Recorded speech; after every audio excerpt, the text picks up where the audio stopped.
imurenge.com imurenge.com. Gentil twabonye afishaje y'igitaramo murimo gutegura, akaba ari afishaje ije mu gihe havugwa intambara muri Kivu y'Amajepfo, aherereye muri zone z'amajepfo ya Kivu y'Amajepfo. Ni iki ahanini cabateye kurenga igikorwa co kwamagana muri social media zanyu kuko abandi banzi bagenzi banyu babikoze, mwebwe mugahitamo kuvuga ngo mutegure ibitaramo mushaka ubushobozi bwo gufasha abakuwe mu byabo na ziriya ntambara? Impamvu yatumye twebwe dushaka kuvuga ngo dushiraho iyi benefit concert birenge gusa kubikora mu magambo no gupostinga, nuko hari inkuru numvishije zuko hari abantu bahunze, so bamaze gusenyerwa nkuko twese tubizi ko basenyewe bagatwika amazu y'abantu bagahunga. So hari abantu babuze ico barya, ibyo bambara, amazu yasenyewe of course, babuze aho batura, usanga abantu bamwe bacumbikiye ingo nka 5. Aho rero hantu nkuko twese tubizi havamo indwara zikomeye z'ibyorezo, havamo ibindi bibazo bitandukanye bifite ku affecting abantu, nubwo baramutse bajya barokotse intambara cyangwa barokotse amasasu no kwicwa, bakaba bo kwicwa nanone n'ubukene n'indwara z'ibyorezo, kubera ko abantu bacucitse babaye ahantu hamwe nka za korera n'ibituntu n'ibindi ndwara zandukira. Ibyo ni ibibazo rero, ni mpamvu twavuze ati rero dukoresha ibyo dufite, nk'uko ijambo ry'Imana naryo rirabitubwira, umwahawe byinshi kandi muzabazwa byinshi. Hari n'ahandi muri Yakobo ibice bibiri, Yakobo igice cya 1:27 bavuga ngo idini nyakuri ni rifasha imfubyi n'abapfakazi n'abakene. Rero mu by'ukuri kwizera kudafite ibikorwa kuba gupfuye. So niyo mpamvu twagomba kuvuga ngo tubishyire mu bikorwa, tugira icyo dukora. So abo dufatikanyije ni hariho umushinga witwa ngo Jimbere, usanzwe ukorera ruguru, ukora ibikorwa byo gufasha abantu. So rero nibo dufatikanyije, amafaranga azahava tuzayanyuza muri uwo mushinga, amafaranga azava muri iyo concert kuko bo bafite ibikorwa hariya hejuru, kandi intego zabo ari kugira ngo bafashe abatishoboye ba ruguru. Amafaranga azagenda azaba ari safe, azaba anyuze mu mushinga uzwi registered muri Amerika, kandi nawo ukorera inyungu z'ibice byo mu Minembwe. Mwahisemo rero umujyi wa New York, ni iki catumye ahanini muhitamo uwo mujyi, ndetse igitaramo caba giteganyijwe gute?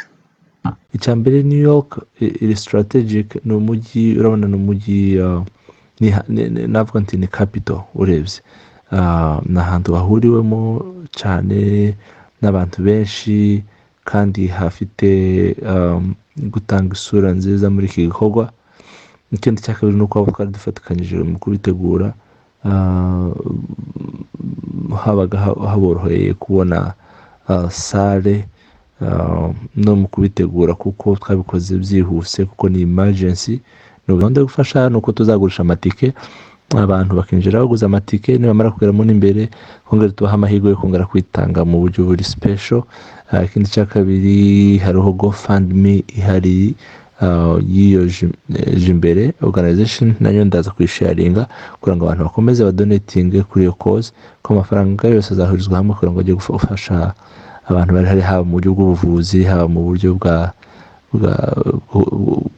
bwo kurya, then no kubambika, haba ushoboye kubakira. So bizaterwa na funding zashoboye kuvamo uko zingana, kuko amafaranga yose azavamo 100% azaja ku butabazi buri emergency bw'iyi situation abantu bari mu z'ubu ngubu. Rero nubwo buryo amafaranga za distribute azaja gufasha abantu bari hariya hejuru, haba mu buryo bwa tuzabyigaho turebe need hari yihutirwa ni iyihe, yaba ari yo kubambika, no kubakira, yaba ari yo kubavura, cyangwa se n'ibyo kujya necessarily. Ariko hariho abantu bari kuri televiziyo byoroshe kuvuga ngo badisitiribue ibintu ahantu hakenewe hihutirwa. Gentil uri umwe mu berekeje inzira z'ubuhunzi muhunze intambara zagiye zibasira igihugu canyu c'amavuko kugeza na n'ubu iyo mwumva hakiri intambara muzakira mute? Ni ibintu bibabaje kandi biteye agahinda.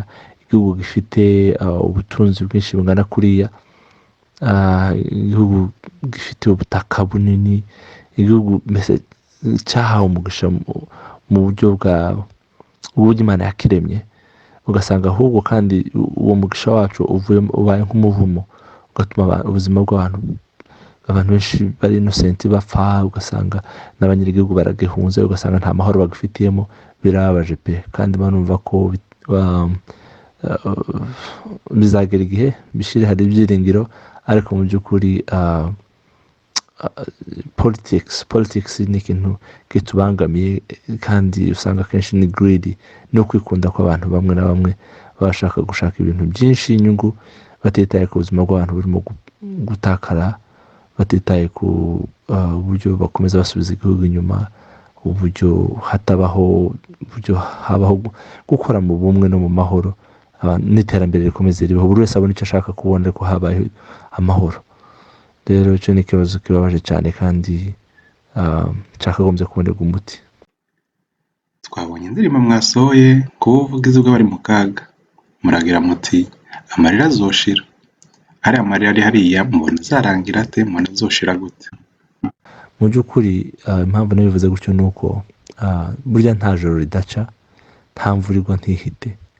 Amateka mabi agenda akagenda yisubiramo nk'uko tubizi, kandi twabikurikiranye amateka atandukanye ndetse n'abandi bo mu bindi bihugu, ariko bigera igihe bigashira. Rero n'ibya Kongo nabyo bizagera igihe bishire, hazabaho amahoro, hazabaho umutekano, hazabaho justice, so nta gucika intege. Uyu rero akaba ari Gentil Misigaro, wamenyekanye cyane mu ndirimbo zo guhimbaza Imana no kuramya Imana. Ari kumwe na Mbasha ku bwa imurenge.com.